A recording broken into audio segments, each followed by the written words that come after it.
Hey there, I'm Ben Mankiewicz. Welcome back to TCM. Up next, Gregory Peck, he's our star of the month, returns in another war movie, one of the best ever made, this time set during the Korean War. From director Louis Milestone in 1959, Pork Chop Hill. Set in the waning days of the war, Peck leads a brilliant ensemble cast as an Army lieutenant ordered by his commanding officers to recapture a chunk of land held by the enemy. That's Pork Chop Hill. The hill's strategic value is questionable, negligible, really, particularly at this point in the war when the end is near. Director Louis Milestone assembled an impressive up-and-coming cast. Keep your eyes out for George Peppard, Woody Strode, Rip Torn, Harry Dean Stanton, Gavin MacLeod, Robert Blake, Harry Guardino, Norman Fell, and notably making his big screen debut here, future Academy Award winner Martin Landau. Pork Chop Hill was a real Korean War battle. The film is based on a book by a highly respected military historian, S.L.A. Marshall.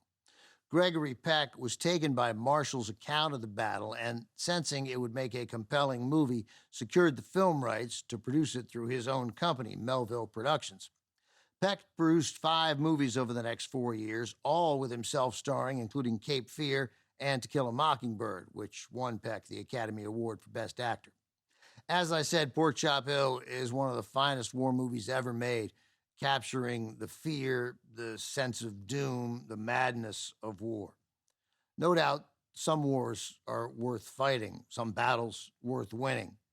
Then there are movies like Paths of Glory from Stanley Kubrick and this film, Pork Chop Hill, to remind us as human beings that we should keep that bar of worthiness as high as possible. This film retains its power 67 years after its release, buttressed by its authentic accounting of the real battle. Moreover, it is the last great film made by its director, Louis Milestone. He made just 2 more features, the 1960 Rat Pack Vanity Project Ocean's 11 and the 1962 version of Mutiny on the Bounty. From United Artists in 1959, Gregory Peck leads the way in Pork Chop Hill.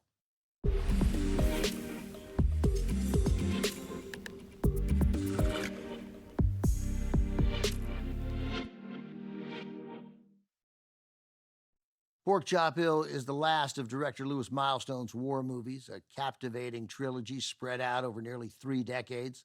The first came 29 years earlier. His harrowing story of trench warfare during World War I, All Quiet on the Western Front, from 1930, won the Oscar for Best Picture. 1945, Milestone directed A Walk in the Sun, which depicts the 1943 Allied invasion near Salerno, Italy, and the combat that followed as the men made their way inland. It was a big Christmas release that year for Fox, was generally well received. One person, though, who took issue with A Walk in the Sun was a World War II combat veteran and aspiring filmmaker, Samuel Fuller. Sam Fuller went on to write and direct several war movies, including the landmark Korean War picture, The Steel Helmet, released in 1951. 5 years earlier, Fuller wrote a rather scathing letter to Louis Milestone complaining about what Fuller considered to be A Walk in the Sun's phony heroics. Fuller blamed the film's technical advisor, an Army colonel Milestone had hired. In his letter to Milestone, Fuller wrote, "When colonels are back in their garrison hutments where they belong, I'll come out with a yarn that won't make any doggy that was ever on the line retch with disgust." Turns out Sam Fuller didn't reserve his vivid prose for screenplays only. Coming up, Gregory Peck plays a Royal Canadian Air Force pilot serving in Burma during World War II. The Purple Plane from England in 1954 is next on Turner Classic Movies. Next on TCM, The Purple Plane, then Days of Glory, and later, The Sea Wolves.